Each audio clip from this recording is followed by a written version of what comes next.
আসসালামু আলাইকুম। নতুন রাজনৈতিক দলের আত্মপ্রকাশের অনুষ্ঠান থেকে আপনাদের সাথে সরাসরি যুক্ত রয়েছি।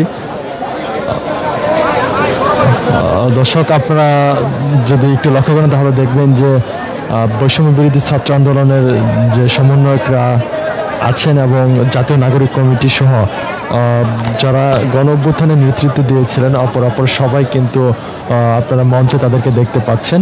এবং আজকে যে নতুন একটি রাজনৈতিক দলের আত্মপ্রকাশ হতে যাচ্ছে জাতীয় নাগরিক পার্টি, এবং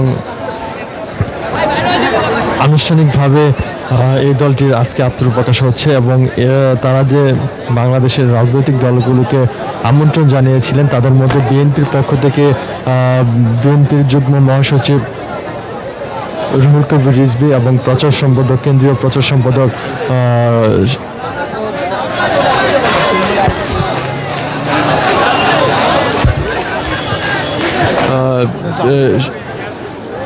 প্রচার সম্পাদক এসেছেন এবং এছাড়াও জামাতে ইসলামের সেক্রেটারি এসেছেন এবং অপর সকল রাজনৈতিক দলের রাজনৈতিক ব্যক্তিত্ব এখানে কিন্তু এসেছেন। আমাদের আশার পথ দেখায়।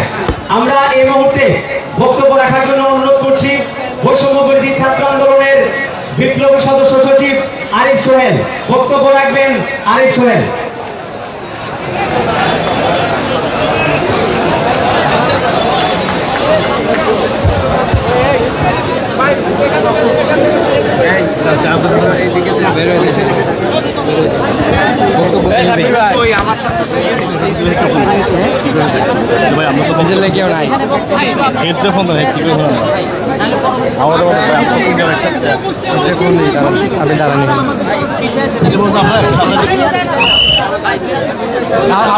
লাগবে না সরাই নিছে।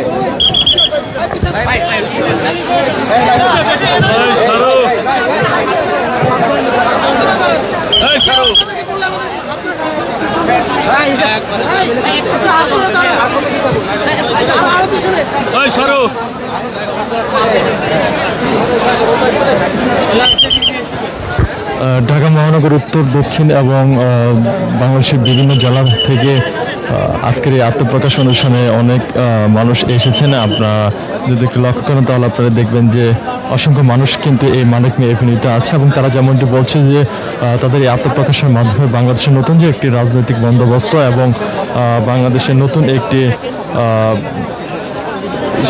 যে সংযোজন, রাজনৈতিক দলের যে সংযোজন এবং একে অপরের সাথে মিলেমিশে বাংলাদেশকে একটি গণতান্ত্রিক এবং বাসযোগ্য উন্নত একটি বাংলাদেশ গড়ার প্রত্যয়ে তারা এগিয়ে যাবেন বলে বলেছেন।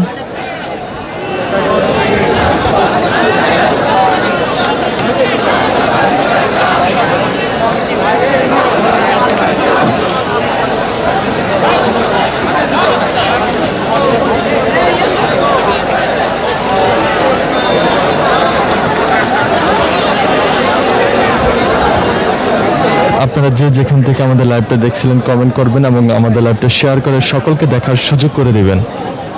আমরা সরাসরি আপনাদের সাথে যুক্ত রয়েছি নতুন রাজনৈতিক দলের আত্মপ্রকাশ অনুষ্ঠান মানিক মিয়া এভিনিউ থেকে।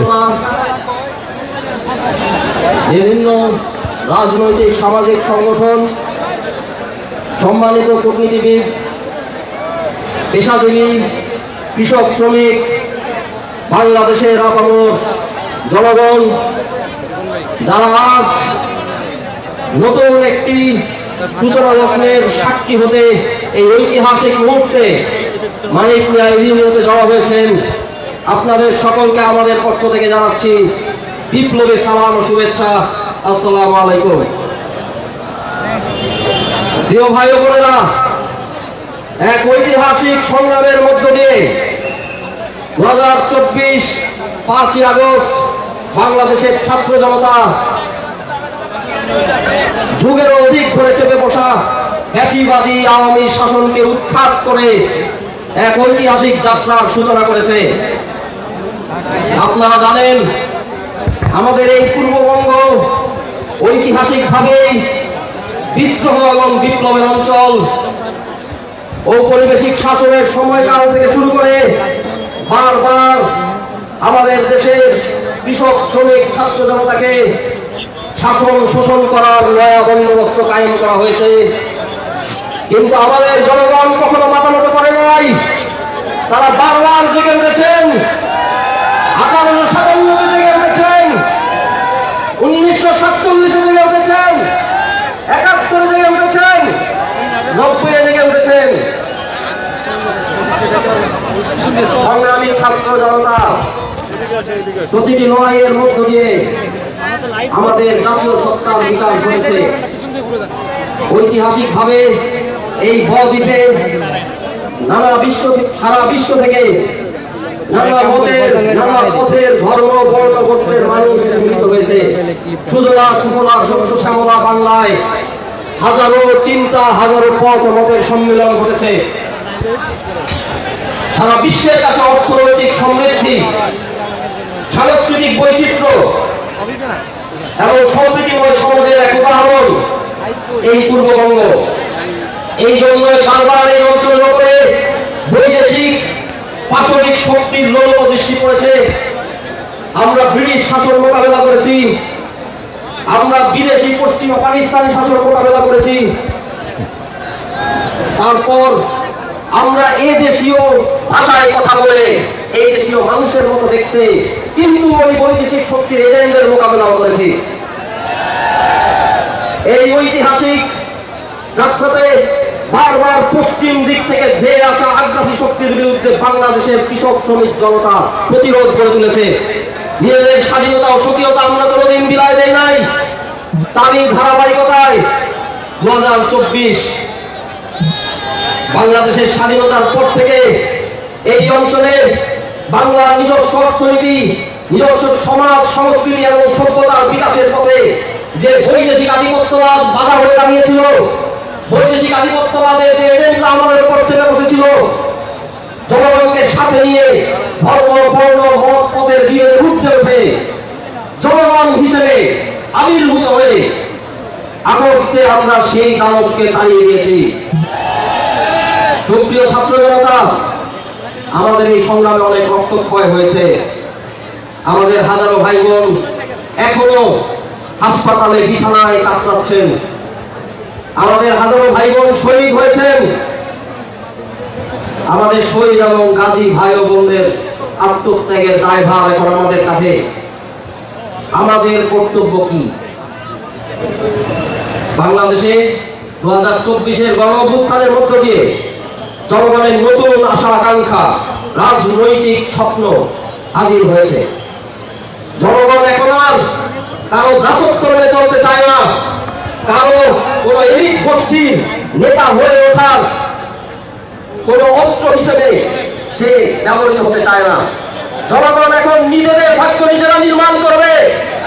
কোন পরিবারতন্ত্র, কোন এলিট গোষ্ঠীর হাতে জনগণ ব্যবহৃত হবে না, হবে না, হবে না। বাংলাদেশের কৃষকের ছেলে, শ্রমিকের ছেলে, মজুরের ছেলে সামনের বাংলাদেশের নেতৃত্ব দিবে। 2024 সালে এটাই নতুন বন্দোবস্ত।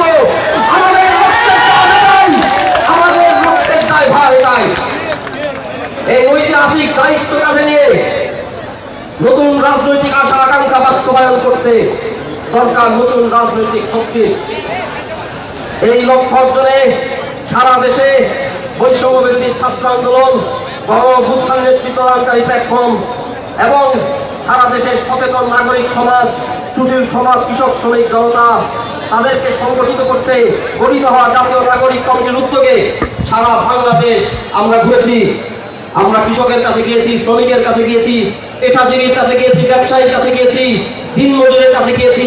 আমরা তাদের কথা বুঝতে চেষ্টা করেছি, কেন তারা অকাতরে রক্ত ঢেলে দিয়ে আগস্টে ফ্যাসিস্ট আওয়ামী লীগকে উৎখাত করেছিলেন। তাদের আকাঙ্ক্ষার উপর ভিত্তি করে কোন এলিট গোষ্ঠীর ইচ্ছায় নয়, কোন সুনির্দিষ্ট একটি মহলের মাথা থেকে হঠাৎ করে বের হয়ে আসা অনেক কোন কল্পনা থেকে নয়, বরং জনগণের আশা ও আকাঙ্ক্ষা থেকে আজকে এই নতুন রাজনৈতিক দলের উত্থান করতে যাচ্ছে। জনগণের আশা ও আকাঙ্ক্ষা এমন একটি রাষ্ট্র যে রাষ্ট্র বহির্বিশ্বে মাথা উঁচু করে দাঁড়াবে। আমাদের দেশের ছাত্ররা, আমাদের দেশের ছাত্র জনতা সারা বিশ্বে প্রযুক্তির দিক থেকে, ব্যবসা বাণিজ্যের দিক থেকে, অর্থনীতিতে নেতৃত্ব দেবেন। সস্তা শ্রমের একটা বাজার হিসেবে মনুষ্য জীবনের একটা বাধা হিসেবে বাংলাদেশ ব্যবহৃত হবে না। বাংলাদেশের মানুষের শিক্ষা ও স্বাস্থ্যের অধিকার, তাদের বাসস্থানের অধিকার, মৌলিক অধিকার, মানবাধিকার, দেশে নিজের দেশে মানুষের মতো মানুষ হয়ে বাঁচবার অধিকার, এটুকুর জন্য আমাদের সংগ্রাম আমরা অবশ্যই চালিয়ে যাব। 3রা আগস্ট যে এক দফা ঘোষিত হয়েছিল নাহিদ ইসলাম, তার মুখ থেকে ফ্যাসিবাদী বন্দোবস্তের বিলোপ এবং নয়া রাজনৈতিক বন্দোবস্ত, এই এক দফা শুনে 3রা আগস্ট লাখ লাখ জনতা যারা মাঠে ছিলেন, এই এক দফাকে তারা অনুমোদন দিয়েছেন। নিজের তাজা রক্ত দিয়ে তারা ভোট দিয়েছেন, নিজের বুকের তাজা রক্ত লাল কালিতে তারা লিখে দিয়েছেন সামনের বাংলাদেশের রাজনীতি ফ্যাসিবাদী ব্যবস্থা বিলোপের রাজনীতি, নয়া রাজনৈতিক বন্দোবস্তের রাজনীতি। 24-এর গণঅভ্যুত্থানের মধ্য দিয়ে অর্পিত এই ঐতিহাসিক দায়িত্ব পালনে আমাদের রাজনৈতিক দল আজকে আবির্ভূত হতে যাচ্ছে। আপনাদের সকলকে আমরা পাশে চাই। এই লড়াই চলবে, এই লড়াই আমাদের জিততে হবে। সারা বিশ্বের নিপীড়িত জনতা আমাদের দিকে তাকিয়ে আছে। সারা বিশ্বকে নেতৃত্ব দেওয়ার জন্য বাংলাদেশ আজ প্রস্তুত, বাংলাদেশের সিটিজেন পার্টি আজ প্রস্তুত। ইনকিলাব জিন্দাবাদ।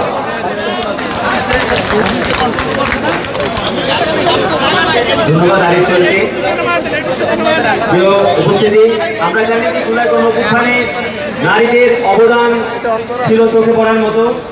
নারীদের এই অগ্রগণ্য ভূমিকার কারণে আমরা দেখেছি আমাদের বৈষম্যবিরোধী ছাত্র আন্দোলন একসময় গণঅভ্যুত্থানের রূপ নেয় এবং এই বৈষম্যবিরোধী ছাত্র আন্দোলনের যে গণঅভ্যুত্থান, সেই গণঅভ্যুত্থানে আমাদের নারী নেতৃবৃন্দের প্রতি আমরা আমাদের জায়গা থেকে সর্বাত্মক কৃতজ্ঞতা জ্ঞাপন করছি। প্রিয় উপস্থিতি, এই মুহূর্তে আপনাদের সামনে বক্তব্য রাখবেন বৈষম্যবিরোধী ছাত্র আন্দোলনের অন্যতম কেন্দ্রীয় সমন্বয়ক নুসরাত তাবাসসুম। বক্তব্য রাখছেন নুসরাত তাবাসসুম।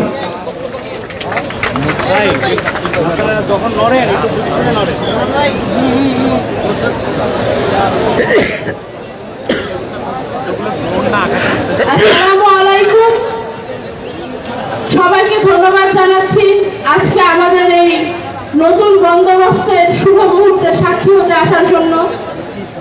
আমি স্বপ্ন দেখেছিলাম যে এই বাংলাদেশে এমন একটি শক্তির উত্থান ঘটবে যারা শুধুমাত্র বাংলাদেশপন্থী হবে, যারা শুধুমাত্র বাংলাদেশকে আগে রেখে চিন্তা করবে।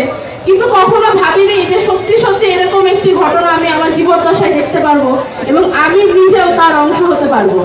আমি আজীবন মহান সৃষ্টিকর্তার শুকরিয়া আদায় করব শুধুমাত্র এই কারণে যে জুলাই বিপ্লব আমি আমার চোখের সামনে ঘটতে দেখেছি এবং তার কিছু অংশ হলেও আমার হাত দিয়ে আমি অংশ নিতে পেরেছি। আমি আপনাদের সামনে আজকে দাঁড়িয়ে বেশি কিছু বলতে চাই না। আমি অত্যন্ত আবেগে আপ্লুত হয়ে আছি আজকে এই মহান মুহূর্তে। শুধু এটাই বলতে চাই, সামনের বাংলাদেশ হবে ঐক্যের, সামনের বাংলাদেশ হবে প্রশান্তির, সামনের বাংলাদেশ হবে সুস্থতার। রাজনৈতিক সুস্থ প্রতিযোগিতা হোক আমাদের মধ্যে, ভালো কাজের প্রতিযোগিতা হোক। যখনই জাতির প্রশ্ন আসবে তখনই যেন আমরা দলমত নির্বিশেষে জাতীয় ঐক্য সামনে দেখতে পাই। আমি আমার সামনে আপামর জনতার সাথে অনেক প্রবীণ রাজনীতিবিদদের দেখতে পাচ্ছি। আপনাদের সকলের কাছে দোয়া চাই, ভালোবাসা চাই, শুভকামনা চাই। আমরা তরুণ, আমরা অনেক বড় দায়িত্ব হাতে নিয়ে এগোতে যাচ্ছি। আপনারা আমাদের প্রতি দোয়া রাখবেন, আমাদের শুভকামনা জানাবেন এবং একই সাথে দেশের আপামর জনতার কাছে বলতে চাই যে নতুন দায়বদ্ধতা নিয়ে আমরা রাস্তায় নামছি, আপনাদের কাছে আসছি, আমরা আজীবন আমৃত্যু সেই দায়বদ্ধতা পালন করে যাব। সবাই ভালো থাকবেন, সুস্থ থাকবেন। আল্লাহ হাফেজ। ইনকিলাব জিন্দাবাদ।